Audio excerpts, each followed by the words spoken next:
Hey guys, welcome yet again to Canadian Quarters Review. I'm Mark. Today we're at Valley Motorsports in West Kelowna, BC, Canada, and we're checking out a 2022 Kawasaki Brute Force 750, and this is the Matrix Camo. Stay tuned.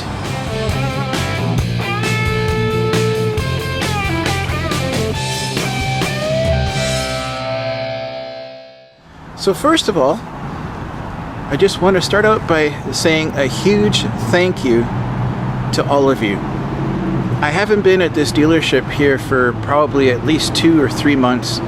Life has just gotten super crazy. My wife and I were evacuated out of our home because of some major forest fires here in British Columbia, and we were out of our house for 34 days.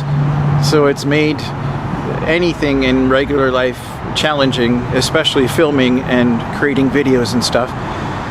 But anywho, I come in today for the first time in a long time and talk to Corey, and he was saying he's currently got a customer who is trading in his 18-year-old Yamaha Grizzly 660 that he's had from brand new. That tells you something right there, the quality of that bike. And he's upgrading. He hasn't really decided yet whether he's going for the Brute Force or the King Quad or whatnot. But he came in twice to do some research on these machines, and the second time he came in, he told Corey that he found a review online that was filmed at this very location, which would be Canadian Quarters Review. So this channel is working, you guys. Thank you so much. It's awesome that I can provide information for people, and I so appreciate it, so thank you. Anyway, let's get back to some specs, shall we? This is a 749cc liquid-cooled 4-stroke single overhead cam, 4-valve per cylinder, a 90-degree V-twin, which is basically what we've known to expect from a Brute Force, of course. Your compression ratio is 9.3 to 1. It is fuel injected. Your ignition is battery and coil. It's a transistored ignition, electric start. You got a dual range CVT transmission with reverse, and your final drive is 2-wheel drive, 4-wheel drive, shaft driven. This guy is going to have a double cradle, high tensile tubular steel frame. In the front suspension, it's going to be a double wishbone with adjustable preloaded shocks, and you're going to have 169 millimeters or 6.7 inches of wheel travel. Your rear suspension is going to be, again, double wishbone with adjustable preloaded shocks and 199 millimeters or 7.5 inches of wheel travel. So this thing is going to have a rake or a trail of 2 degrees or 12 millimeters. Your steering angle, left and right, is going to be 47 degrees. Your front tires are going to be a simple entry-level model, like a 4-ply, and they're ATs. They're 25 by 8 by 12s in the front and 25 by 10s by 12 in the rear. Same size they've used forever, hasn't changed. Your brakes in the front are going to be a dual 200 millimeter disc with 2 piston calipers. And your brake in the rear is an enclosed wet multi-plate brake. And your parking brake is also a part of that enclosed wet multi-plate brake. The wet brake is something that Kawasaki and Suzuki have used for a number of years now. And they just don't wear out because they're constantly lubed.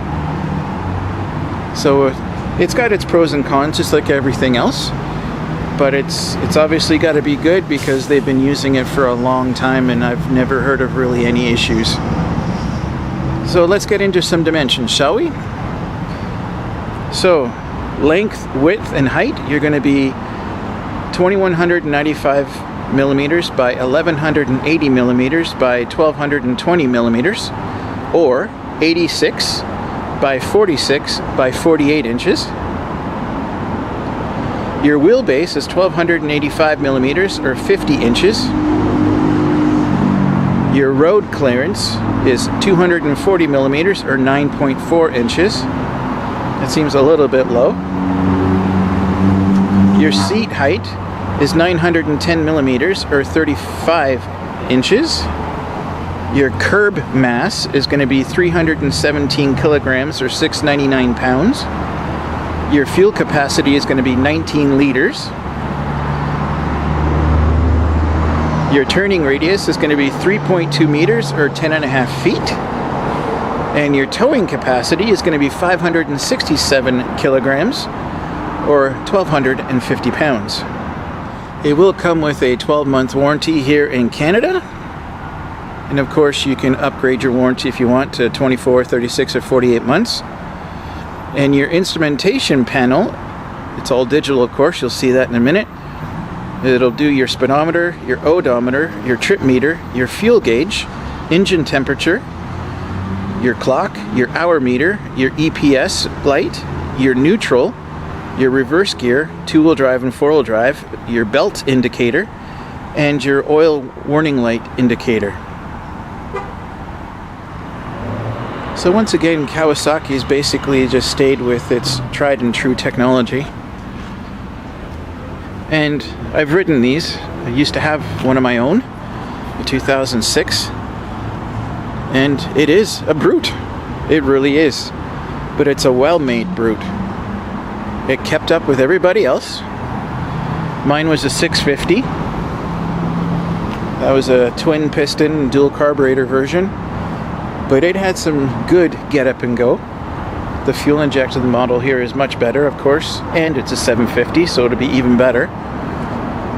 They changed the body style a while back, but it's stayed the same here for the last few years. But you're still getting a really nice machine. Your stance when you're sitting on it is nice and high. It's a comfortable seat. You don't get tired of riding on that seat like I would with my CF Moto. It's a solid bike. It's been around for years. It'll last you forever. Just do your maintenance. And when you get it back home from a ride, take the hose to it. Soak it down, especially all your joints and stuff like that. Make sure you get all the sand and crud out of it. It'll last you forever.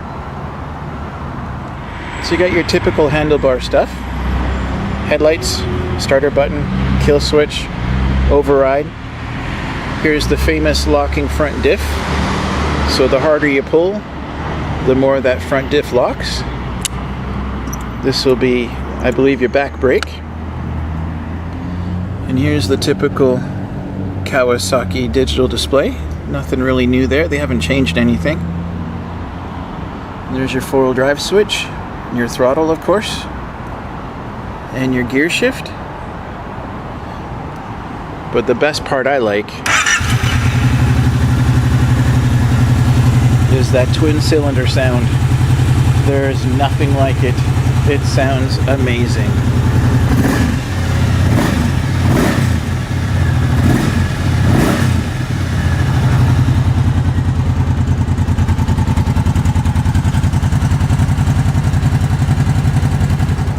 You're going to have some storage here in the front.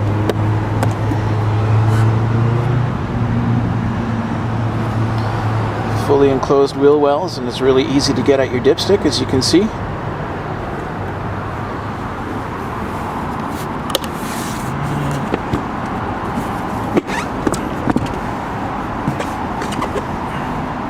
Here's underneath the seat.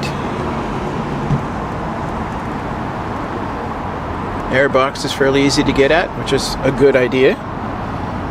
Arctic Cat was horrible back in 2014, in and around those years.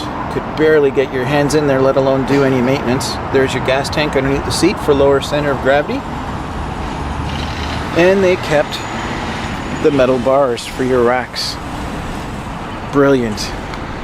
Let's see what's underneath the front here, shall we?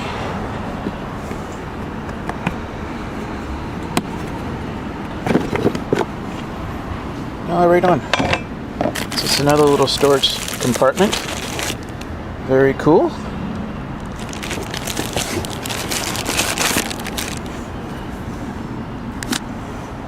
Well, guys, thank you so much again for checking out the channel. Please take a second right now and hit the subscribe button. I am so close to 1,000 subscribers. It's not funny. I can taste it. You guys have been making this channel grow extremely well. I'm so thankful, so happy about it. And just thankful that I'm able to give you guys some good information. So come down to Valley Motorsports in West Kelowna, BC, Canada. Come and talk to Corey. He's an amazing guy to deal with. He's a great salesman. He's very knowledgeable. Super nice guy to talk to and to deal with. Tell him that Mark from Canadian Quarters Review sent you. They'll take excellent care of you. Thank you again, guys, for using the Amazon links below. It's helping out the channel huge. Thank you for spreading the word. Thank you for sharing these videos on social media and stuff like that. It's a huge help. It's really helping me get my name out there and to grow. Huge thank yous. And with that, we will see you guys on the next video. Thanks for watching.